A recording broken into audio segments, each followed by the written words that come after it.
వయసులో ఉన్నప్పుడు తిండి విషయంలో పెద్దగా చింత ఉండదు. ఏం తిన్నా ఎలా తిన్నా నిశ్చింతగా కాలం గడిచిపోతుంది.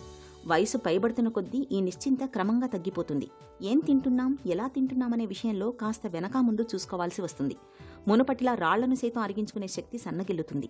వయసుతో పాటు ఒంట్లో జీవక్రియలు మందగిస్తాయి. జీర్ణశక్తి తగ్గుతుంది, ఆకలి తగ్గుతుంది. ఓవైపు షుగర్, బీపీ, క్యాన్సర్ల వంటి పీడించే జబ్బులు, మరోవైపు వాటిని అదుపులో ఉంచుకోవడానికి వాడే మందుల మూలంగా పొట్టలో సమస్యల చిట్టా పెరుగుతుంటుంది.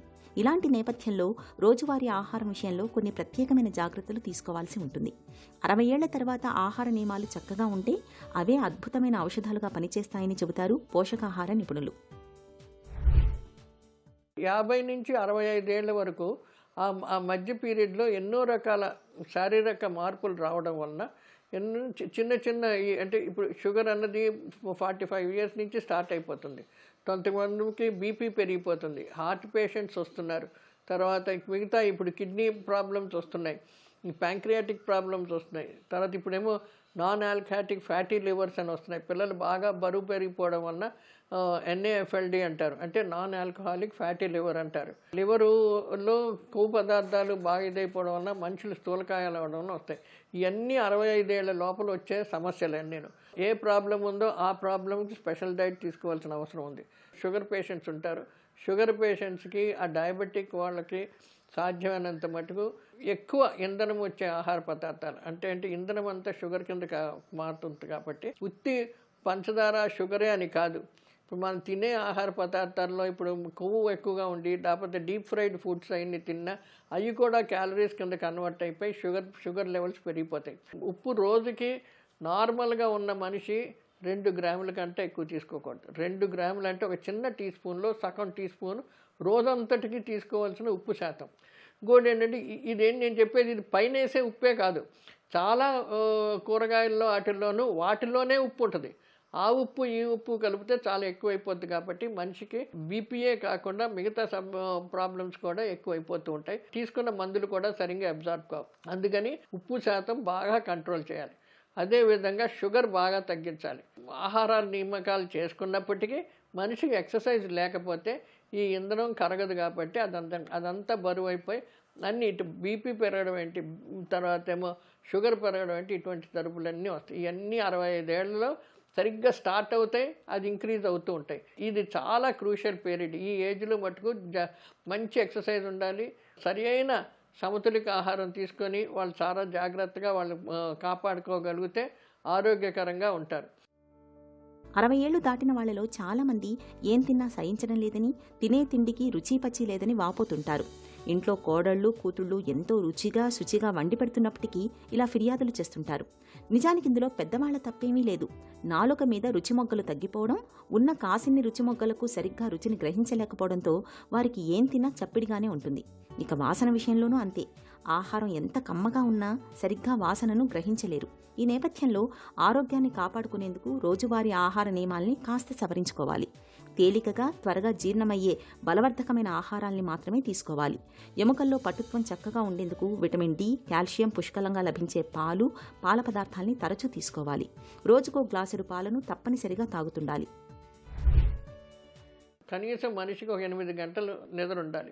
లేట్ నైట్స్ ఆ సినిమాలు చూసి లేకపోతే 24 గంటలు సెల్ ఫోన్ల మీద చూసుకొని లేట్ చేసేసి గబగబా సినిమా చూస్తూ లేకపోతే సెల్ ఫోన్ చూస్తూ తినేసి, తిన్నప్పుడు మీరు ఎంజాయ్ చేయండి. మీ కాన్సన్ట్రేషన్ అంతా తిండి మీద ఉండాలి. అప్పుడు ఏమవుద్ది, తిండి మీరు ఎంజాయ్ చేస్తారు, అది ఒంటికి పడుతుంది, అది డైజెస్ట్ అవుద్ది, మనకు కావలసినంత పదార్థాలు అనేటివి ఒంటికి లభ్యమవుతాయి. ఎలా ఉన్నా సరే 50 నుంచి 65 ఏళ్ళ వరకు చాలా జాగ్రత్తగా తీసుకొని ఎక్సర్సైజ్ చేసుకొని వాళ్ళు ఆరోగ్యాన్ని మన శరీరం యొక్క క్రమశిక్షణగా పెరిగించి చేసుకుంటూ ఉంటే ఏ రకమైన జబ్బులు రావు. లేదు అన్నారంటే అవి వచ్చినాయి 65 ఏళ్ళు దాటిన తర్వాత కంట్రోల్ లేకుండా చాలా రకాల ప్రాబ్లమ్స్ వస్తూ ఉంటాయి. ఒకటి, శారీరక స్థితి కూడా క్షీణమైపోతూ ఉంటుంది. అవయవాలు చిన్నప్పుడు ఉన్నంత ఆరోగ్యకరంగా శక్తినిచ్చి దెబ్బలాడుకునే శక్తి ఉండకపోవడం వలన వాళ్ళన్నిటికీ ఏటికాటికి నీరసపడిపోతారు. దానివల్ల అది ఇంకా జాగ్రత్తలు తీసుకోవాల్సిన అవసరం వస్తాయి. ఇప్పుడు 65 ఏళ్ళ వరకు ఏంటంటే మన క్రమశిక్షణగా తినే ఆహారం జాగ్రత్తగా చూసి సమతులిత ఆహారం ఏదైతే ఉందో అది తీసుకోవాలి. సమతులిత ఆహారం అంటే నేను అన్ని క్వాంటిటీస్ చెప్పను, జనరల్ ఏంటంటే ఒక ప్లేట్ ఉంది, my plate for the day అని ICMR వాళ్ళు చెప్పారు, జాతీయ పోషకాహార సంస్థ వాళ్ళు తీసుకొచ్చారు. అదేంటంటే ఒక రౌండ్ ప్లేట్, 8 ఇంచీల రౌండ్ ప్లేట్లో సగం ప్లేట్ అంతా ఆకుకూరలు, కూరగాయలు, పండ్లు అయ్యే ఉండాలి. మిగతా సగం ప్లేట్లో ఒక పావు ఏమో గింజ ధాన్యాలు ఉండాలి, ఇంకొక పావులోనే పప్పులు, తర్వాత మాంసకృతులు ఏంటి కోడిగుడ్లు, పప్పులు ఇలాంటివన్నీ ఉండాలి. సో రోజంతటికి సరిపడిన నూనె ఎంతంటే 20 గ్రాముల కంటే ఎక్కువ తీసుకోకూడదు. మనం ఏంటి అరకిలో, పావు కిలో వరకు మనం అందరం వాడేస్తాం. అన్ని ఫ్రైలు అంటాం, డీప్ ఫ్రైలు అంటాం, పూరీలు అంటాం, తర్వాత గారెలు అంటాం, రకరకాల బోళ్ళంత నూనె వచ్చేస్తూ ఉంటాయి. ఆ నూనె వలన మనకి క్యాలరీస్ ఎక్కువ పెరిగిపోతాయి, బరువు చాలా పెరిగిపోతారు. ఇలాంటివన్నీ ఎందుకంటే 65 ఏళ్ళు అయిపోయిన తర్వాత మనం ఖాళీగా ఉంటాం, రిటైర్ అయిపోయి ఇంట్లో కూర్చుంటాం, ఏం తొయ్యదు. ఇటువంటివన్నీను ఈ స్నాక్స్ అని, ఇవన్నీ చిప్స్ అని, లేకపోతే బర్గర్స్ అని, పిజ్జాస్ అని రకరకాలు తెస్తూ ఉంటాయి, అన్నీ తినేస్తూ ఉంటాం. అందులో వాళ్ళు కొన్ని కెమికల్స్ యాడ్ చేస్తారు. ఆ కెమికల్స్ ఇంకా ఎక్కువ ప్రాబ్లమ్స్ వస్తూ ఉంటాయి. అటువంటి ఆహార పదార్థాలు బాగా తగ్గించాలి. ఇంకొకటి ఏంటంటే, ఇంకొక మెయిన్ పాయింట్, నూనెలు ఇవాళ రేపు రకరకాల నూనెలు వస్తున్నాయి. ఎన్నో రకాల వెజిటబుల్ ఆయిల్స్, పామ్ ఆయిల్స్. ఈ పామ్ ఆయిల్ కూడాను శరీరానికి మంచిది కాదు. అదేంటంటే చాలా ప్రాబ్లమ్స్ ఇస్తూ ఉంటుంది. ఇప్పుడు సాధ్యమైనంత మటుకు ఇటు కుసుమ నూనె కానీ, పల్లి నూనె కానీ ఇటు వాడుకోవడం మంచి. పండ్లు రసాల కింద కానీ, వెజిటబుల్స్ సూప్స్ కింద కానీ, లేకపోతే బాగా బాయిల్ చేసిన వెజిటబుల్స్ కానీ ఇస్తూ ఉంటే వాళ్ళకి మంచిది, చాలా ఆరోగ్యకరంగా ఉంటాయి. ఇంకా పెరుగు, పాలు అన్నారు. అందులో ఉన్న కొవ్వు శాతం తక్కువ ఉన్న పాలు వాడాలి. అంటే 2% లేకపోతే 1% కొవ్వు ఉన్న శాతం తీసుకోవాలి. వయసు పైబడుతున్న కొద్దీ చాలామందికి మలబద్ధకం పెద్ద సమస్యగా మారుతుంటుంది. రోజువారీ ఆహారంలో పీచు బాగా లభించే పండ్లు, కూరగాయలు, ముడి బియ్యం లేదా దంపుడు బియ్యం వంటి పొట్టు తీయని ధాన్యం ఎక్కువగా తీసుకోవడం ద్వారా మలబద్ధకాన్ని చాలా వరకు నివారించుకోవచ్చు. అందరిలాగే వృద్ధులు కూడా నూనె పదార్థాలు, వేపుళ్లు తగ్గించడం మంచిది. ముఖ్యంగా నెయ్యి, డాల్డా వంటి సంతృప్త కొవ్వులు తగ్గించి పొద్దుతిరుగుడు నూనె వంటివి మితంగా తీసుకుంటే ఆరోగ్యానికి ఎంతో మంచిది. రక్తపోటును అదుపులో ఉంచుకునేందుకు, గుండెపోటు ముప్పును నివారించుకునేందుకు తరచూ చేపల్ని తినడం చాలా మంచిది. వయసు మీద పడుతున్న కొద్దీ దప్పిక కూడా బాగా తగ్గిపోతుంటుంది.